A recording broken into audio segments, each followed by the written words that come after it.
Olá, estamos juntos mais uma vez aqui. Já estamos na nossa segunda semana, veja só como o tempo passa super rápido. E eu convido você primeiro para relembrar o que nós vimos na competência 1.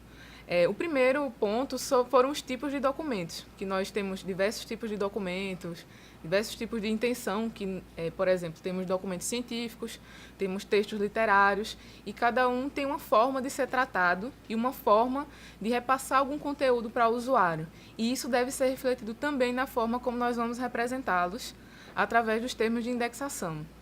Foi trabalhado também a diferença entre termo, palavra e descritor, e principalmente as questões sobre leitura técnica, que a gente vai tomar agora na competência 2. Então, na nossa competência 2, nós vamos falar um pouquinho sobre termos, palavras. Então, você já deve ter percebido que indexar não é colocar qualquer palavra, e sim tentar refletir qual é o assunto do texto, qual é a intenção do autor, de acordo com o tipo de usuário que vai buscar aquele documento, certo? Então, o termo, eu quero que você observe também que não precisa necessariamente ser uma palavra apenas. Ela pode ser 2, 3 palavras, uma expressão, inclusive uma frase. E esses termos eles podem ser combinados tanto na hora da gente fazer a indexação, como na hora que o usuário vai fazer a busca. Quando o usuário combina os termos que nós colocamos para indexar na hora que ele vai fazer a busca, ou seja, na saída do sistema, nós temos a indexação pós-coordenada, que isso aí vai ficar a cargo do usuário. Então, quando eu tenho um sistema de recuperação da informação informatizado, por exemplo, um catálogo online, então todos os termos que eu utilizei para representar, eles podem ser combinados na hora da busca, através dos operadores booleanos. No nosso caderno, tem um vídeo falando sobre os operadores booleanos. Se vocês quiserem saber um pouquinho mais como se processa essa busca, então eu sugiro que vocês assistam. E esses operadores eles podem ser 3 palavrinhas que vão combinar os assuntos. Por exemplo, eu tenho o i, o ou e o não. O i quer dizer que eu vou ter uma adição. Então, eu posso procurar, por exemplo, se eu tenho um livro chamado A Produção da Cana-de-Açúcar por Escravos em Pernambuco, eu tenho aí vários assuntos. Eu tenho produção de cana-de-açúcar, eu tenho os escravos e eu tenho um lugar que é Pernambuco. Então, se eu quero adicionar um termo e outro, por exemplo, produção de cana-de-açúcar e Pernambuco, então vai vir todos os materiais que são referentes a esses 2 assuntos. Se eu colocar o ou, vai vir um assunto ou outro. Então, é como se tanto fizesse se viesse um ou outro. Ambos, para mim, como usuário, são relevantes. E o não é uma exclusão. Ou seja, se eu colocar o não, por exemplo, cana-de-açúcar, não Pernambuco, vai vir tudo de cana-de-açúcar, tirando o que for de Pernambuco. Vai vir de outros lugares, mas Pernambuco não. Então, como existem os sistemas de indexação pós-coordenados, tem também os sistemas pré-coordenados. Os pré-coordenados é quando nós fazemos todas as combinações possíveis no momento que nós estamos desenvolvendo a indexação. Por exemplo, quando eu tenho catálogos manuais que eu não tenho condições de fazer combinações durante a busca, eu vou ter que fazer todas as combinações possíveis na hora que eu vou selecionar os termos. Por exemplo, se eu tenho cana-de-açúcar Pernambuco, cana-de-açúcar escravos, cana-de-açúcar história, então todos as possíveis combinações eu tenho que já deixar explícito na minha ficha catalográfica e fazer a replicação dessas fichas. Por exemplo, num catálogo de assunto, então se eu tenho 3, 4 combinações de assunto, então serão 3, 4 novas fichas dependendo da finalidade, dependendo da necessidade. Então, você percebeu então que cada termo que a gente colocar vai ser cuidadosamente escolhido para representar o assunto?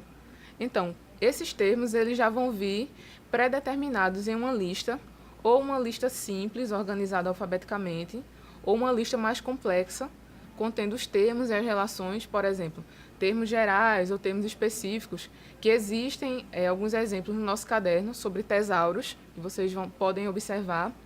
Então, essas relações podem ser, por exemplo, direito. Então, uma lista com um termo mais amplo, por exemplo, direito, e os tipos de direito, que serão os termos específicos. Então, essas linguagens documentárias mais complexas, elas também nos ajudam a perceber não só a lista de assuntos, os que eu vou poder utilizar ou não, como também vão me dar uma forma de entender melhor aquele campo do conhecimento que eu estou trabalhando. Então, essas linguagens documentárias, elas vão ser sempre específicas para determinadas áreas. Por exemplo, eu não posso ter um vocabulário controlado, uma lista de assuntos que sirva para todos os campos de conhecimento. Pelo contrário, para cada campo do conhecimento, eu vou ter uma listagem específica de assuntos específicos. Porque a gente viu que, dependendo do ponto de vista, um determinado assunto ele pode ter, assumir uma determinada posição para uma pessoa ou para outra pessoa. Por exemplo, eu posso ter coração no sentido de um órgão do corpo, ou coração relacionado a um sentimento, relacionado à paixão. Então, eu não posso utilizar o mesmo vocabulário controlado com várias conotações. Essas listas de assunto vão nos remeter ao significado da palavra índice. Você lembra na competência 1 que indexação quer dizer índices ou criar índices? Então, eu convido você a ver o vídeo sobre as características dos índices agora. Então, agora nós vamos falar um pouco sobre as características dos índices, de acordo com a BNT 6034, que, como a gente falou no início, na competência 1 e ao longo da nossa disciplina, dos nossos encontros, que os índices eles são instrumentos bem interessantes, que eles fazem a listagem dos assuntos que aparecem ao longo do livro ou do material textual e localizam essas partes, né, esses assuntos, dizendo especificamente quais são as partes, quais são os capítulos, quais são as páginas, quais são os parágrafos ou seções, por exemplo, onde esses assuntos aparecem. Então, a norma brasileira registrada, que trata de índices, é a BNT 6034. Vocês devem entender que o índice é diferente do sumário. O sumário ele vem logo no início da publicação e ele vai dizer os títulos dos capítulos e vai localizar quais são esses capítulos ao longo da publicação. O índice é diferente, ele vai vir no final da parte textual, na última parte do livro ou na última parte do material bibliográfico, ou vir inclusive a parte, quando a gente tem diversas publicações, por exemplo, a CDU e a CDD. São os índices, tem um volume à parte que vai acompanhar todos os volumes dessas classificações decimais.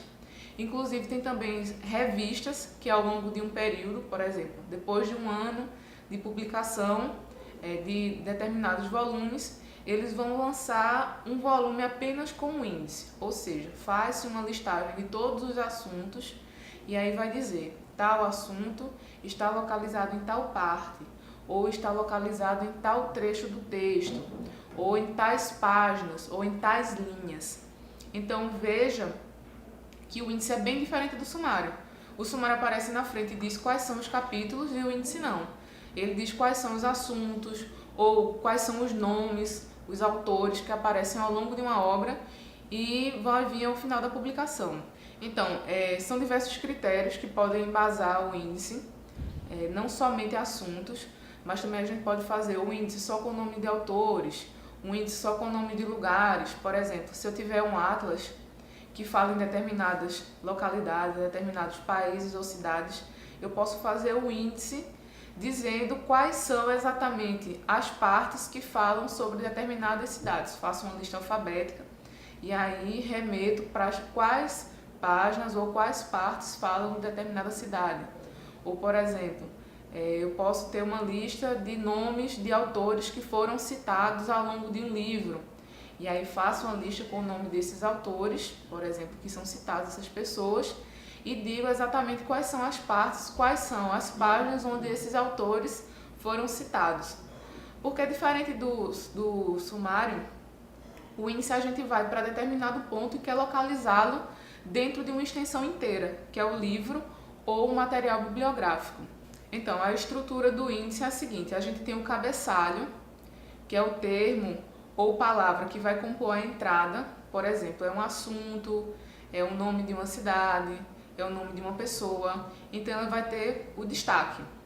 A gente vai ter o subcabeçalho, que vai ser um aspecto, por exemplo, o assunto é escritórios, mas eu posso colocar escritórios móveis, escritório eletrônicos, escritório acessórios. Então, a gente tem o cabeçalho, que é o assunto principal, e tem os subcabeçalhos, que são os aspectos. A gente vai ter também um indicativo, que aí ele vai dizer qual é a página, qual é o parágrafo, qual é a parte, qual é o volume, onde vai estar localizado aquele assunto ou aquele termo, aliás, aquele cabeçalho. E a gente tem também as remissivas, que é a ver e ver também. A remissiva ver quer dizer que aquele termo ele não é adequado. Por exemplo, palavras que caíram em desuso. O exemplo que a gente já viu na competência 1, que foi dos astronautas, que antigamente o termo era cosmonautas, por exemplo. Então, se no meu sumário aparecer a palavra cosmonauta, eu vou ter a remissiva cosmonauta ver astronauta, que aí eu vou lançar para a palavra preferida, para o termo preferido, onde vai estar realmente as informações sobre aquele assunto. E a remissiva ver também é quando a gente tem assuntos semelhantes. Por exemplo, eu tenho a palavra adoção. Digamos que no meu sumário, aliás, no meu índice, eu tenho a palavra adoção. Acontece que a adoção ele pode estar muito próximo de outros conceitos, por exemplo, direito de família, paternidade. Então, se durante o meu índice aparecem essas palavras, por exemplo, direito de família, paternidade, então eu posso colocar a remissiva ver também, que vai relacionar outros assuntos. Então, se eu tenho adoção, eu posso colocar ver também direito de família ou ver também paternidade. Então, aqui a gente tem a imagem dos subcabeçalhos, que existe um recuo, por exemplo, do subcabeçalho e do cabeçalho. Então, na imagem aqui a gente tem um exemplo. O cabeçalho é escritórios e aqui a gente tem os aspectos que são os subcabeçalhos. Então, escritórios móveis seria, por exemplo, na parte 6.5.3, seria nesse capítulo, e plantas baixas para escritórios no subcapítulo 4.2.4. Tem um outro exemplo aí também de cabeçalho e subcabeçalho, que é eventos. Então, se eu tenho elementos essenciais para os eventos, tem no exemplo aí que esteja na parte 7.5.1. Outro exemplo, eventos em meio eletrônico, está na parte 7.7.3 e divulgação de eventos, por exemplo, então 7.2.4. Então a gente tem aí alguns cabeçalhos e subcabeçalhos relacionando sempre ao tema, que no caso é escritórios e eventos. Então a gente vai ter também os indicativos. O indicativo quer dizer qual vai ser a parte do texto onde aquele assunto ou onde aquele termo vai estar. Então eu tenho, por exemplo, publicações seriadas, que seria o cabeçalho. Aí eu tenho o indicativo da página. E aí a gente utiliza o hífen para juntar uma numeração consecutiva. Por exemplo, se eu tenho um exemplo aqui, publicações seriadas, que vai da página 164 até a página 167, ou seja, nessas 3 páginas eu tenho falando sobre publicações seriadas, então são paginações consecutivas, eu coloco com um hífen. Se por outro lado eu tenho paginações que não são consecutivas, por exemplo, um determinado assunto, por exemplo, suplementos alimentares, que aparece na página 14, 35 e 205. Então eu não vou poder usar o hífen, eu vou ter que usar a vírgula para separar. Também tem um indicativo para o número do volume ou da parte, que depois, seguindo da paginação ou da seção, por exemplo, tem obras com mais de um volume. Então a gente tem enciclopédias que tem, por exemplo, 10, 15 volumes. Ou então tem publicações seriadas, periódicas, que todo mês lançam um volume, ou a cada 3 meses lançam um volume novo. Então aí eu posso colocar o assunto e dizer quais são as partes ou os volumes onde eles aparecem. Então aí eu tenho um exemplo, arquitetura colonial, que é um cabeçalho. Então ele vai aparecer, por exemplo, no volume 3 e no volume 3, página 42, no volume 5, página 92 e no volume 6, página 28. Tem um outro exemplo aí também de barroco, na parte 1, página 20, por exemplo. Então tem aqui também os casos para a remissiva ver e ver também, que a gente vai acompanhar na tabela. Então, sinônimo para o termo escolhido, por exemplo, resumos de eventos, ver eventos. No caso aí, resumo de eventos não é o termo escolhido é eventos, então eu coloco ver.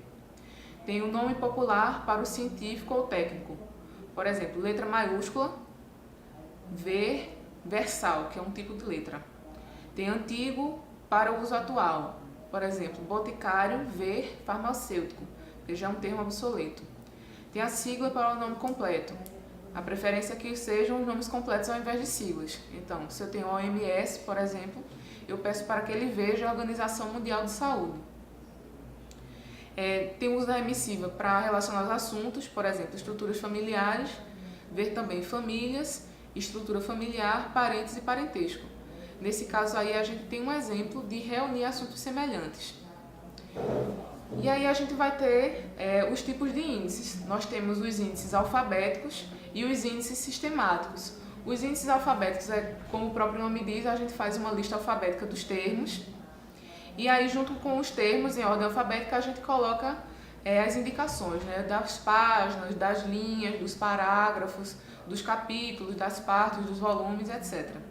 E eu tenho um índice sistemático, que não necessariamente vai estar em ordem alfabética. Eu posso pegar grandes blocos de ideias e aí, dentro desses grandes blocos, eu desenvolver os meus pontos que eu quero trabalhar no meu índice. Por exemplo, eu quero tratar sobre utensílio de cozinha, por exemplo. Então eu tenho grandes partes, eu tenho, por exemplo, panelas, talheres, móveis de cozinha, e aí eu posso organizá-los não necessariamente por ordem alfabética, mas por ordem como se fossem por grupos de conceitos. Então não necessariamente alfabético, e sim por uma forma sistemática. Temos também os índices relacionados quanto ao enfoque, que pode ser especial, por exemplo, só com nomes dos assuntos que vão aparecer ao longo do livro ou do material bibliográfico, só com nomes de lugares ou com nomes de pessoas ou autores.